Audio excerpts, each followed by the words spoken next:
2020년 5월 23일 LA 온누리교회 가정에서 함께하는 영상 새벽 예배입니다. 오늘 말씀은 신명기 22장 13절에서 30절 순결한 공동체를 위한 하나님의 명령입니다. 만약 한 남자가 아내를 얻었는데 잠자리를 같이 한 뒤에 그가 싫어져서 내가 이 여자와 결혼해서 잠자리를 같이 했는데 처녀인 증거를 볼 수 없었다라며 비방하고 누명을 씌운다면 그 여자의 부모는 그 처녀가 처녀인 증거를 성문에 있는 그 성 장로들에게 가져가야 할 것이다. 누명을 쓴 여자의 아버지는 장로들에게 말하라. 내가 내 딸을 이 사람과 결혼시켰는데 그가 내 딸을 좋아하지 않습니다. 지금 그가 내 딸을 비방하며 내가 당신 딸이 처녀인지 알 수 없었다라고 말하지만 여기 내 딸이 처녀인 증거가 있습니다. 그리고 그 부모가 그 천을 그 성 장로들에게 보여주면 장로들이 그 사람을 데려다가 벌을 주어야 한다. 장로들은 그에게 은 100세겔을 물리고 그 돈을 그 여자의 아버지에게 주도록 하라. 이는 그 사람이 이스라엘의 처녀에게 누명을 씌웠기 때문이다. 그 여자는 계속 그의 아내가 되어야 하리니 그는 살아있는 동안 그 여자와 이혼할 수 없다. 그러나 만약 그 고소가 사실이어서 그 여자가 처녀라는 증거물이 발견되지 않는다면 그 여자를 자기 아버지 집 문으로 데려가 거기서 그 성의 남자들이 돌로 쳐 죽여라. 이는 여자가 아버지의 집에 있을 때 이스라엘에서 난잡한 행동으로 수치스러운 짓을 했기 때문이다. 너는 그런 악한 사람들을 너희 가운데서 제거하여라. 만약 한 남자가 다른 남자의 아내와 잠자리를 같이 한 것이 밝혀지면 그 남자와 여자는 죽여서 그런 악한 사람들을 이스라엘에서 제거하여라. 만약 한 남자가 어떤 약혼한 처녀를 성 안에서 만나게 돼 함께 잤다면 너는 그들 모두를 그 성문 앞으로 데려가 돌로 쳐 죽여라. 그 여자는 성 안에 있었는데도 도와달라고 소리 지르지 않았고 그 남자는 다른 남자의 아내를 범했기 때문이다. 너는 그 악한 사람들을 너희 가운데서 제거하여라. 그러나 한 남자가 들판에서 어떤 약혼한 여자를 만나 강간했다면 그 남자만 죽어야 할 것이다.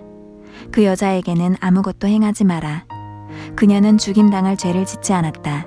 이런 경우는 자기 이웃을 공격해 살해한 사람의 경우와 같은데 그 사람이 들판에서 여자를 만나는 바람에 약혼한 그 여자가 소리를 지르더라도 도와줄 사람이 하나도 없었기 때문이다. 한 남자가 약혼하지 않은 여자를 만나 강간하다가 들켰다면 그는 그 여자의 아버지에게 은 50세겔을 지불해야 한다. 그는 그 여자와 결혼해야 하는데 그것은 그가 그녀를 범했기 때문이다. 그는 자기가 사는 동안 그 여자와 절대 이혼할 수 없다. 자기 아버지의 아내와 결혼해 자기 아버지의 침대를 욕되게 하는 일을 하지 마라. 할렐루야. 오늘도 가정에서 영상 예배로 하루를 시작하시는 여러분 주님의 이름으로 축복합니다. 이 시간 함께 찬양으로 예배 자리에 나아가시겠습니다.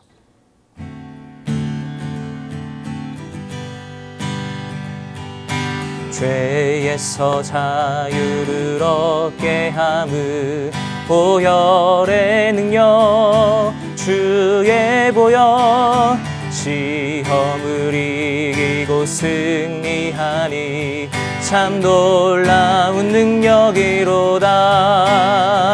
주의 보혈 능력이 또다. 주의 피 믿으오. 주의 보혈 그 어린 양의 매우 귀중한 피로다. 눈보다 더 희게 밝히는 것 보혈의 능력 주의 보혈 부정한 모든 것 밝히시니 참 놀라운 능력이로다. 주의 보혈 능력이 또다. 주의 피 믿으오. 주의 보혈 그 어린 양의 매우 귀중한 피로다. 주의 보혈 능력이 또다. 주의 피 믿으오. 주의 보혈 그 어린 양의 매우 귀중한 피로다. 매우 귀중한 귀중한 피로다. 매우 귀중한 피로다. 아멘. 할렐루야. 5월 23일입니다. 오늘도 말씀을 사모하며 예배 자리로 나오신 모든 분들을 주님의 이름으로 환영합니다. 순결한 공동체를 위한 하나님의 명령이라는 제목으로 말씀을 전하게 되었습니다. 최근 들어 한국에서 가장 인기 있는 드라마 중 하나가 부부의 세계라는 드라마라고 합니다. 저는 개인적으로 보지는 못했지만 제가 처음 제목을 들었을 때에는 따뜻한 가정 드라마를 상상하게 되더라고요. 부부가 결혼을 배워가며 서로의 부족한 부분들을 채워가고 같이 삶의 어려운 순간들을 극복해 나가는 그런 이야기가 아닐까. 부부의 세계라는 제목의 그런 생각을 해보게 되었습니다. 그런데 알고 보니 이 드라마는 우리가 흔히 말하는 막장 드라마이더라고요. 남편이 바람피고 가족이 산산조각나고 부부가 서로 속이고 거짓말하는 이런 엄청난 모습을 담은 드라마였습니다. 그런데 흥미롭게도 한국에서 이 드라마가 1위를 하고 있다는 것이죠. 우리는 이 모습 속에서 세상에 가지고 있는 성과 결혼의 기준을 다시 생각해 보게 됩니다. 오늘날 사회에서는 성은 개인적인 선택이라고 이야기를 합니다. 성생활뿐만이 아니라 본인의 성, 젠더조차도 자신이 결정할 수 있다고 생각하는 시대입니다. 결혼 또한 개인주의적인 사상이라고 여기죠. 누구와 어떻게 결혼하는지도 개개인이 선택하는 일 뿐이고 결혼의 정의도 본인에 따라 세워진다고 생각을 합니다. 이런 관점으로 성과 결혼을 접근하는 세상이다 보니 오늘날 사회에서는 이 드라마처럼 참 안타까운 모습들을 발견하게 되는 것 같습니다. 순결하고 거룩해야 하는 성은 문화와 미디어 속에서 타락한 모습으로 드러나고 있습니다. 정결하고 아름다워야 하는 결혼 또한 변질된 모습으로 우리 삶 속에서 발견되고 있습니다. 미국에서만 해도 이혼율이 50%에 도달하였고 새로 결혼하는 부부 절반 이상이 평균 7년을 넘기지 못하고 이혼한다고 합니다. 한국도 비슷한 수치를 기록하고 있지요.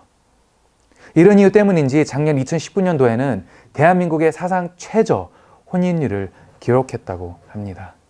이만큼 많은 사람들이 결혼에 대한 기대가 없고 결혼을 원치 않는다는 것이죠. 하지만 성도 여러분, 하나님이 계획하신, 하나님이 뜻하신 결혼과 성의 모습은 오늘 우리가 보고 있는 현실과 지극히 다르다는 것을 저희는 기억해야 합니다. 성은 창조 때 하나님께서 설계하신 축복이며 결혼 또한 하나님이 세우신 아름다운 제도입니다. 하나님이 두 가지를 통하여 선과 거룩함을 뜻하셨지 결코 오늘 시대 같은 모습을 원치 않으셨다는 것이죠. 저희는 이 사실을 오늘 본문을 통해 확인하게 됩니다.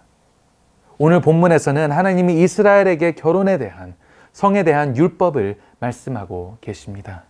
우리는 이 안에서 하나님의 마음과 의도를 깨닫게 됩니다. 순결을 말씀하시는 하나님의 마음이, 하나님의 말씀이 확인됩니다. 오늘 이런 틀과 관점으로 주어진 말씀을 함께 살펴보기 원하는데요. 가장 먼저 13절부터 20절까지의 말씀 다시 읽겠습니다.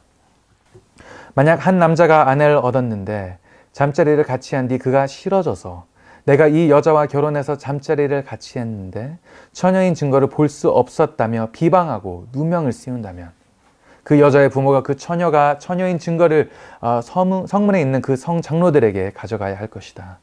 누명을 쓴 여자의 아버지는 장로들에게 말하라.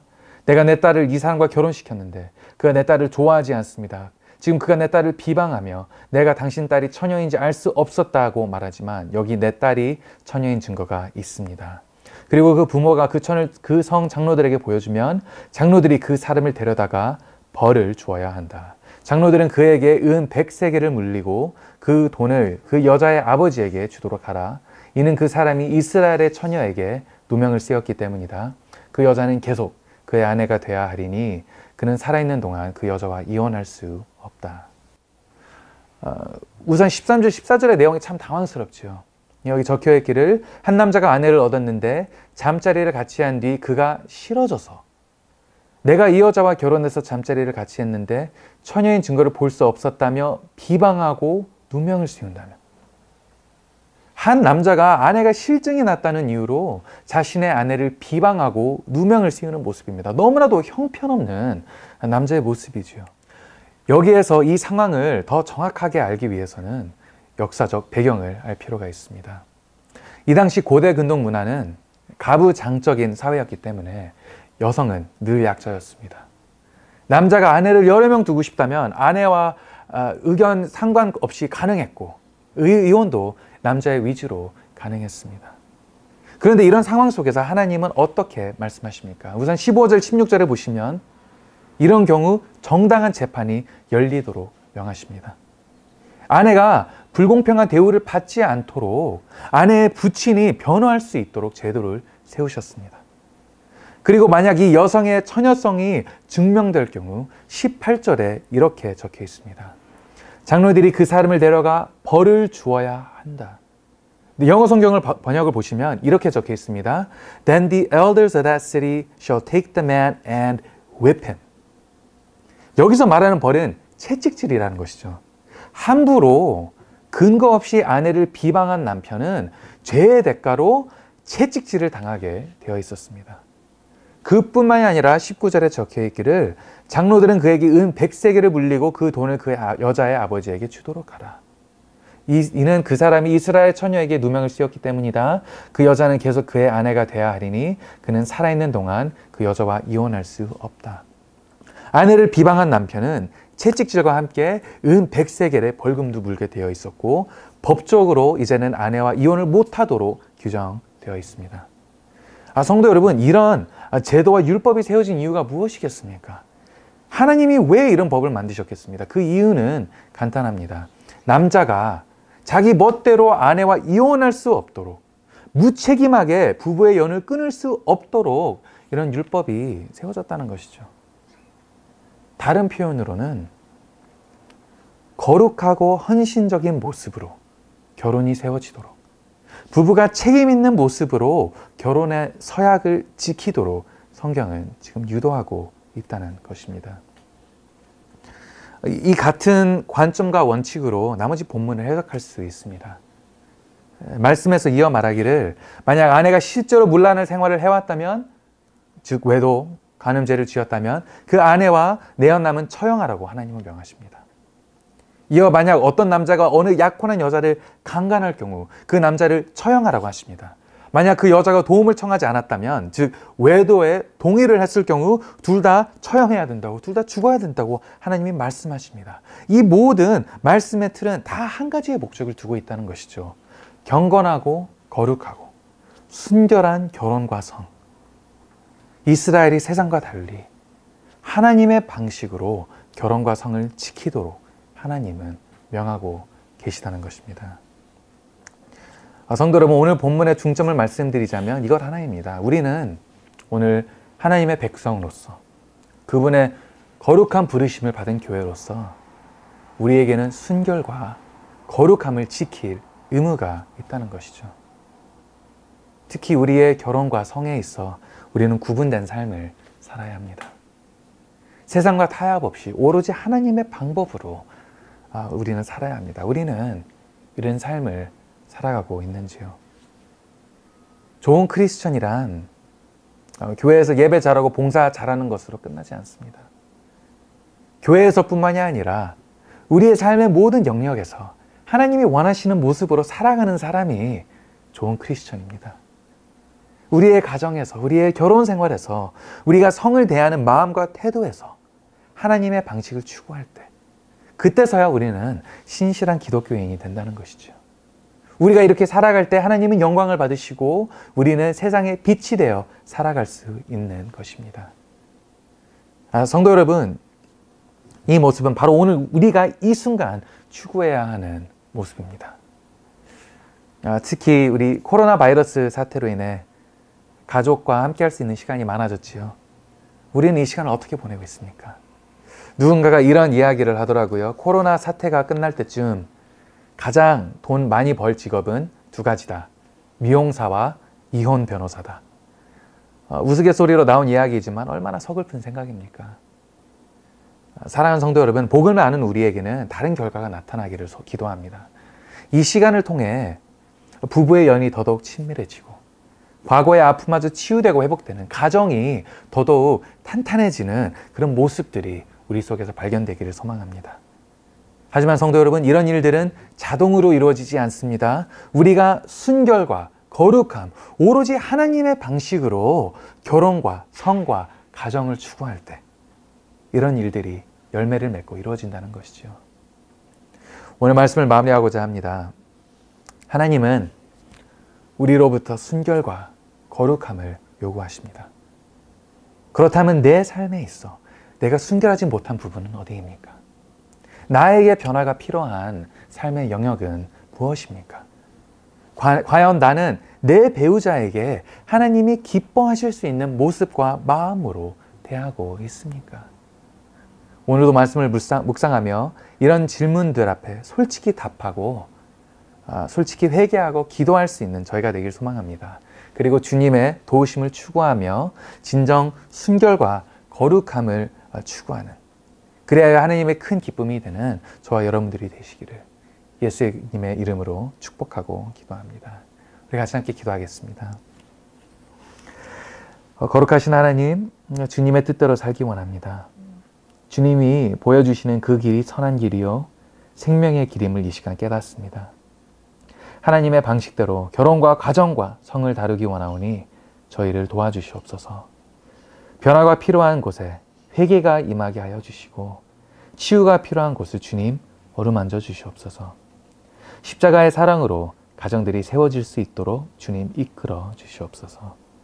이 모든 말씀 감사드리며 예수 그리스도의 이름으로 기도드립니다. 아멘.